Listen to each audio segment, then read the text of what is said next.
ভাই দেখেন তো এই বোতলগুলোতে কয় টাকা আসে? ও ভাবি, আপনি আসছেন, খুব ভালো হয়েছে। ওই যে আপনার বাসা থেকে একটা আলমারি নিয়ে আসছিলাম না পুরানো, ওইটার ভিতরে একটা জিনিস পাইছি, দাঁড়ান উপরে দিতেছি। এই যে এটা মনে হয় স্বর্ণের জিনিস, খুব দামি একটা জিনিস, এই নেন। ভাই কি বলতেছেন? এই স্বর্ণের চেনটা আলমারির মধ্যে ছিল? আর এইটা খুঁজতে খুঁজতে আমি পুরো পাগল হয়ে গেছি জানেন আপনি। ইভেন আপনার ভাইয়ের সাথে পর্যন্ত ঝগড়া হয়েছে এই চেনটার জন্য। কত দামি চেন, 2 ভরি এখানে। আর এটা যে আলমারির মধ্যে ছিল আমি জানতামই না। থ্যাংক ইউ সো মাচ ভাই। আচ্ছা ভাই, একটা কথা বলি, এইটা তো অনেক দামি একটা চেন স্বর্ণের, আর এখন তো স্বর্ণের ভরিও অনেক। আপনি তো চাইলে এই চেনটা আপনার কাছেই রেখে দিতে পারতেন, মানে আমাকে নাও দিতে পারতেন, কারণ আমি তো জানতামই না যে এই চেনটা আপনার কাছে, কারণ আমি তো নিজেই জানি না এই চেনটা আলমারির মধ্যে ছিল। আরে ভাবি কি যে বলেন না, এই জিনিসটা তো আমার না, এটা আপনার জিনিস। আর আপনার জিনিস আমি আমার কাছে রাখবো কেন বলেন? হ্যাঁ, আপনার জিনিসটা আপনাকে ফেরত দেওয়া হচ্ছে আমার দায়িত্ব, এজন্য আমি আপনাকে ফেরত দিচ্ছি। ভাই বিশ্বাস করেন, আপনি সত্যি অনেক সৎ মনের একজন মানুষ। আপনার জায়গায় যদি অন্য কেউ থাকতো, এই চেনটা কোনো দিনও সে আমাকে দিত না। আরে আজকাল তো মানুষ সামান্য একটা চকলেটের লোভে সামলাতে পারে না, আর সেখানে আপনি এই দামি একটা জিনিস স্বর্ণের চেন আপনি আমাকে দিয়ে দিলেন। সত্যি ভাই, আপনি সত্যি অনেক ভালো একজন মানুষ। আর বর্তমান যুগে আপনার মতো এরকম মানুষ আসলে খুঁজে পাওয়াটা খুব কঠিন। আল্লাহ আপনার ভালো করুন। ভাবি, আমি হালাল ব্যবসা করি, হালাল ভাবে ইনকাম করে যদি আমার 2টা টাকা ইনকাম হয়, তাতে আমি অনেক খুশি।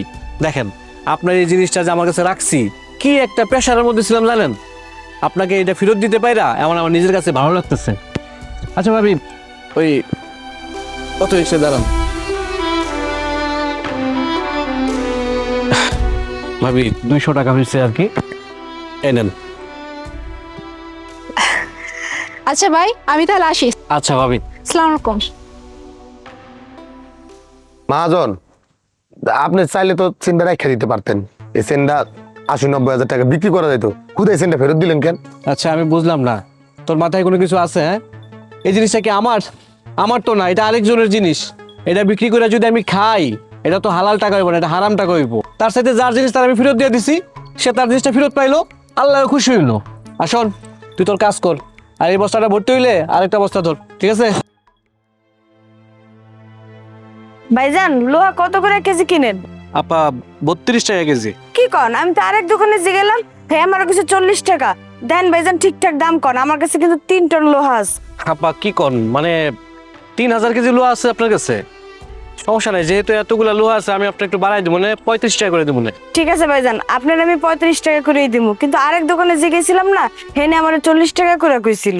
কি কোন আপা, অন্য জায়গায় আপনার 40 টাকা কেজি কইছে, আপনি লস করবেন কেন? আপনি ওই দোকানে দেন আপা, ওই দোকানে দিলে আপনি প্রতি কেজিতে 5 টাকা করে পাইবেন। 3000 কেজিতে কত টাকা বেশি পাবেন বুঝতেছেন আপনি? আসলে ভাইজান ওই দোকানদার তো আমি চিনি না, যদি মাইপা বেশি নিয়ে যায় এর লিগা। আমি শুনছি আপনি সৎ এবং ইমানদার একজন ব্যবসায়ী, এর লিগা আমি আপনার কাছে চাইছি, আপনারই আমি মালটা দিমু। আপা কি যে কোন না, আমি যে সৎ ইমানদার ব্যবসায়ী এটা কি আমার কপালের মধ্যে লেখা আছে? আচ্ছা দাঁড়ান, আপনার কপালে লেখা আছে কিনা এটা প্রমাণ আমি দেখাইতেছি। ভাবি, ভাবি তোমার লগে ওই যে সবজি কিনতেছে। ভাবি, আরে সবজি পরে কিনো, আগে দিকে হও। এই ভাবি আমারে কইছে আপনি নাকি তার স্বর্ণের চেনটা ফেরত দিছেন। জি ভাই, ও সত্যি কথাই বলছে। আসলে আমি ওরে না, পুরো এলাকায় এই কথাটা ছড়াই দিছি, সবার কাছে এই কথাটা বলছে যে আপনি সত্যি অনেক সৎ আর ইমানদার একজন ব্যবসায়ী। আপনি যদি ইমানদার ব্যবসায়ী না হতেন, আপনি কি আমার চেনটা ফেরত দিতেন?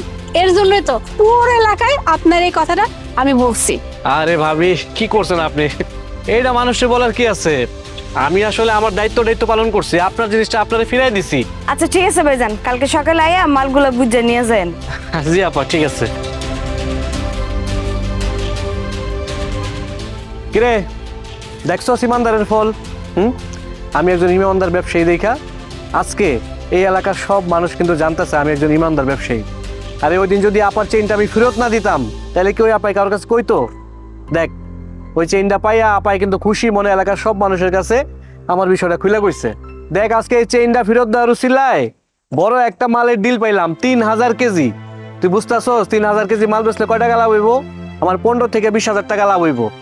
আর এই 15 থেকে 20 হাজার টাকা লাভ করলে যে আমার কত খুশি লাগবে আমার নিজের আত্মার কাছে, এটা আমি তোর কয়ে বুঝাইতে পারবো না। আর ওই যে স্বর্ণের চেইনটা আছে না, ওই চেইনটা যদি আমি বিক্রি করে খাইতাম, 5 লাখ টাকা মনে করে আমি বিক্রি করতাম, কয়দিন চলতে পারতাম, কয়দিন খাইতে পারতাম। একটা সময় টাকা আমার শেষ হয়ে যেত। আর আমি যে আমার ইমানদারির পরিচয় দিছি না, এর ফল আল্লাহ আমারে ধাপে ধাপে সারা জীবন ভর দিব, বুঝছস? শোন, তোর একটা কথা কই, যতদিন বাইসা থাকবি সৎভাবে হালাল ভাবে কামাই করার চিন্তা করবি। তুই যদি সৎ থাকস, দেখবি আল্লাহ যে তোর কোন দিক দিয়ে দিব তুই বুঝতেই পারবি না। তোর সন্তান, তোর সংসার, বাচ্চা কাচ্চা নিয়ে তুই কত সুখে শান্তি থাকতে পারবি তুই কল্পনা করতে পারবি না। আরে শান্তির আলুর ভর্তা ডাইলও ভালো, আর অশান্তির বিরিয়ানিও ভালো না। হারাম টাকা দিয়ে যদি তুই বিরিয়ানি কিনা খাস, শান্তি পাবি না, পেটের মধ্যে খালি অশান্তি হইব, বুঝছস? এক কাম কর, কাম কর। যে আচ্ছা